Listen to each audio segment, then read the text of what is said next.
Donald Trump's pick for spy chief is right in league with all of his other picks, which means it's terrible. He's going with Republican Senator Dan Coats of Indiana. This is a guy who absolutely despises Edward Snowden. He loves Guantanamo Bay. He's defended torture. Now, all that is almost as bad as it gets, but here's the part that should really, really scare everyone.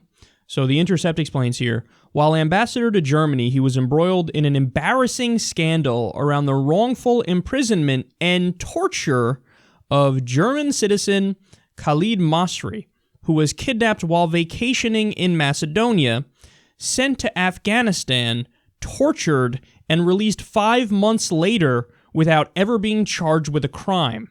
The Washington Post's Dana Priest named Coates as an instrumental figure in conferring with Germany's Minister of the Interior to ask that the German government not disclose details about what the U.S. did to Masri. The case has been very well publicized despite those efforts, and Masri has been represented by the American Civil Liberties Union. All right, so let me go ahead and boil that down for you. This guy was engaged in a torture cover-up. Donald Trump's pick for spy chief was engaged in a torture cover-up. It's amazing how things that would get anybody else in the country locked up, probably for a minimum of 25 years, these are things that are qualifications for a position in Washington, D.C. How amazing is that? A torture cover-up. Like, yeah, okay, all right, look, here's the deal, y'all.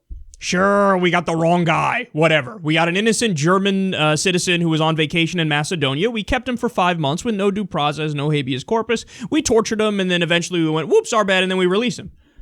But let's just overlook that and let's not pay any attention to it. And hey, Germany, do me a favor, don't let any of these details leak to the media. We don't want them reporting on it because that would really expose us as really, really shitty guys who believe in torture and who don't believe in due process and who do torture and then try to cover it up. So do me a favor and just keep it on the DL, son. Keep it on the hush-hush. You know what I'm saying? Trump looks at all that and he's like, that's my guy. That's my guy. Tortures the wrong person, keeps him for 5 months, releases him, says, hey, don't let the media discuss this. We have a rabid band of authoritarians that are in Washington. And look, I'm beating up on this guy and I'm beating up on Trump, but your dear leader, liberal lion Obama, ain't much better, son.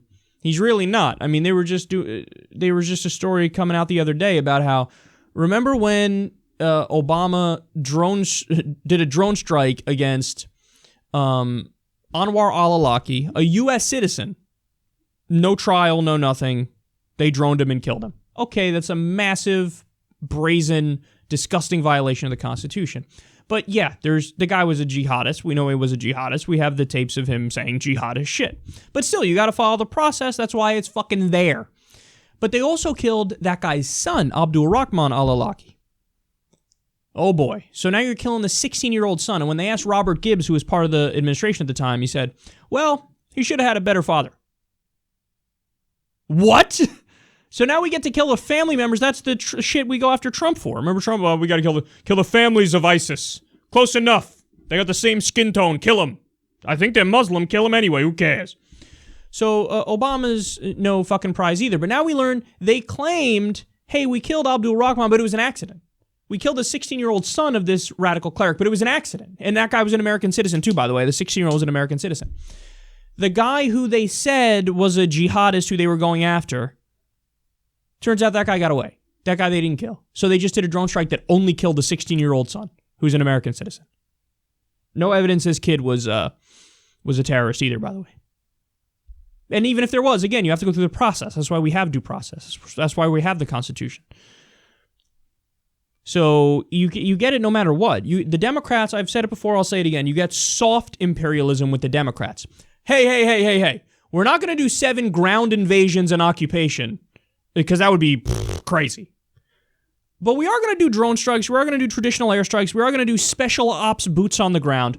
With the Republicans, you get let's invade and occupy Iraq. Let's invade and occupy Afghanistan. Let's invade and occupy Iran. So they want to do all-out war everywhere. Obama's like, well, look, we'll do all-out war in 2 countries. And the other ones will just do some drone strikes and shit. Everybody cool with that? Everybody cool? See, I'm liberal, so I got to stay to my principles here. Okay? Thank you very much. Then this is where we're at. I mean, see, in a sane world, this would be a scandal that this guy is being considered for spy chief. By the way, Mike Pompeo, the CIA head, remember the story about him? Trump wants that guy for CIA head. What's he most known for? Saying Edward Snowden should be executed. The head of the CIA is a guy who openly wants Edward Snowden executed. Gee, what could go wrong? This is Trump's pick for that position. All of these things should be scandals. Where's the media?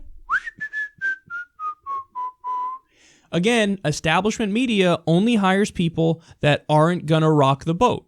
They only hire people who will more or less parrot the line of the rich and the powerful and the elite and the establishment.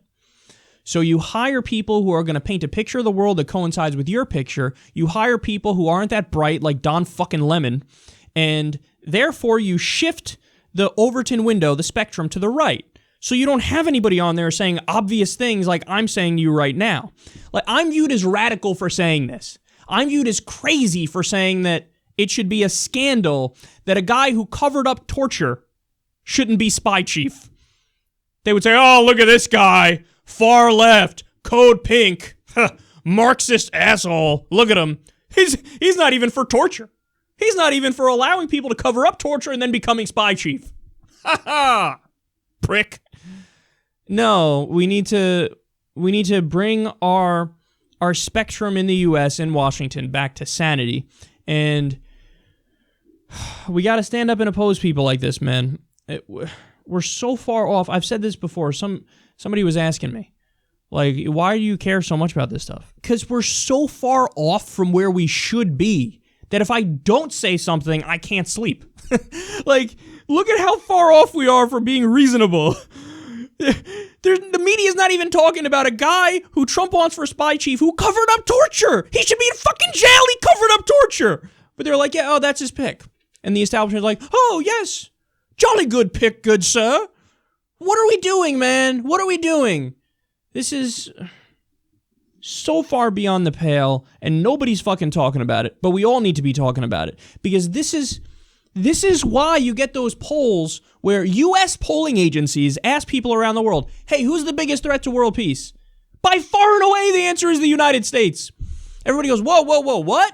Yeah, bitch. Because not everybody has the biased view that you have, being born in this country and having the shield, the wool pulled over your eyes, all this entire time, your entire life, where you don't even understand exactly what the government's doing with your money in your name. They know what the government's doing. They've been on the other end of it. So when they're polled, they go, yeah, the U.S. is the biggest threat to world peace. Duh! And it's shit like this, which is exactly why. So we gotta fight back against it, man. I'm sick and tired of this bullshit.